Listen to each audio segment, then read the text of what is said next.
This quote that I'm about to share with you is, I think it's absolutely infuriating. Liz Cheney has become a bit of a rising star. I hate that terminology, but in the Republican Party because she bucked Trump and was basically like, hey, trying to do a coup is bad. And so corporate media was like, oh, yes! Oh, what a leader! She says doing coups is bad. Yes, better than other Republicans. So now, like, the anti-Trump variety of Republican, she's one of the leaders of this strain of thought within the Republican Party in the same way that, like, Mitt Romney is. So she's been getting a lot of positive press. Well, I'm here to remind you, Liz Cheney is still Liz Cheney. So Liz Cheney just now on isolationism in U.S. foreign policy, quote, "These ideas are just as dangerous today as when they were in 1940, when isolationists launched the America First movement to appease Hitler and prevent America from aiding Britain in the fight against the Nazis."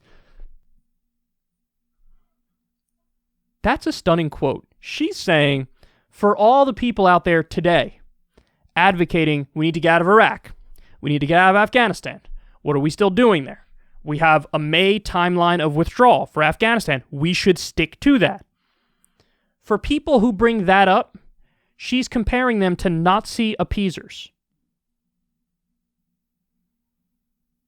By the way, isolationist, which is a pejorative term, we can come back to that in a second.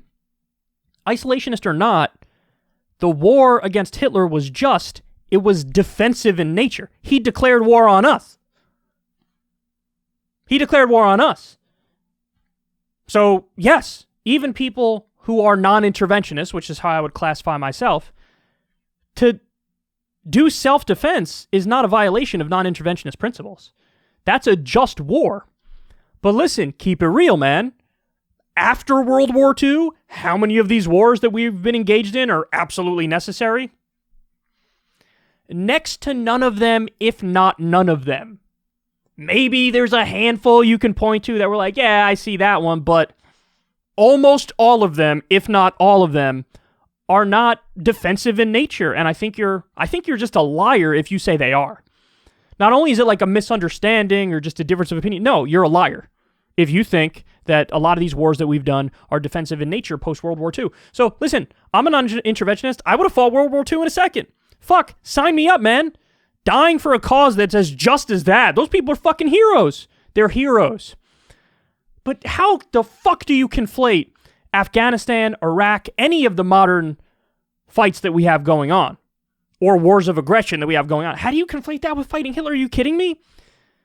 The Taliban is not an imminent threat to the United States like Adolf Hitler was. Al-Qaeda isn't even that. And by the way, if we really did believe that that was the case, we would stop arming and funding Saudi Arabia, who turns around and funds Al-Qaeda on the ground in Yemen, and who funds jihadist forces on the ground in Syria to fight back against Bashar Assad.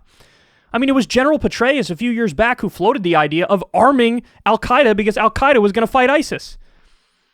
So don't give me this nonsense of like, you know, there's some sort of imminent threat of attack. No, we're the aggressor. I'm sorry. North Korea, we're the aggressor. Iran, we're the aggressor. Iraq, Afghanistan, we're the aggressor. We are the sole superpower in the world. We're the imperialist nation.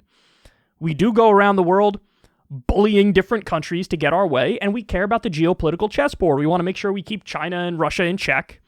And so we act like a thug on the international stage. Don't act like that's not the case. That is very clearly the case. And then there are the other aspects of war, which is it's very profitable for a small number of people. The military-industrial complex is a real thing. Don't take my word for it. Take Smedley Butler's word for it. Take Dwight Eisenhower's word for it. A lot of people make money from this. There are jobs in every state tied to the military-industrial complex. Every single state. In this country, our welfare is warfare. You know, we arm vicious, brutal regimes all across the world. There's a lot of money made there. And then on top of that, the natural resources, oil in Iraq, opium and trillions in mineral wealth in Afghanistan. These things play a factor. Is it the sole factor? Probably not. But it's definitely a big factor. And so, I mean, I just imagine comparing people who want to get out of Iraq and Afghanistan to Nazi appeasers. Nazi appeasers. I mean, that's just a gross misrepresentation. And, okay, so now let's get back to that isolationism point that I touched on before. whenever you hear somebody use isolationism, just understand they're a neocon war hawk and they're trying to use a pejorative term to put you down. Because isolationism, it has a negative connotation to it, because not only does isolationism sound like, hey, let's mind our business, isolationism sounds like, under no circumstance should we break free from that. It's almost like pacifism, like even if we're under attack, we still want to stay isolated. But it also sounds like there's trade implications and diplomacy implications of like, we put your middle finger up to everybody else, go fuck yourself in every way. It has a negative feel to it, okay? The honest conversation is more about non-interventionism, which is what I described before. We just don't do any illegal and offensive wars. That's it. The only time we use the military is for defense for our country. That's the position that we call the duh position that everybody casually agrees with when you do polling on this. But they have to poison the well up front. They have to make you seem toxic and insane up front. So what do? They use a pejorative term, isolationist, and then they say, it's just as dangerous to want to get out of Iraq and Afghanistan today. You're just like the Nazi appeasers.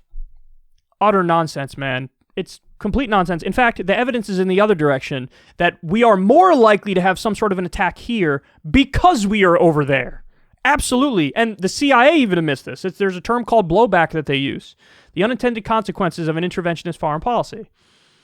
So, you could argue the exact opposite of what she's saying, but it does show you how grotesque she is and how big of a smear merchant she is. That this is how low she's willing to go, and she won't have an honest conversation about this. She won't really debate the merits of various forms of intervention. She's for it no matter what. No matter what. She never met a war she didn't like. Just like Dick Cheney, her daddy. Just like Bill Kristol and David Frum and all these idiots that are now anti-Trump resistance heroes. They never met a war they didn't like.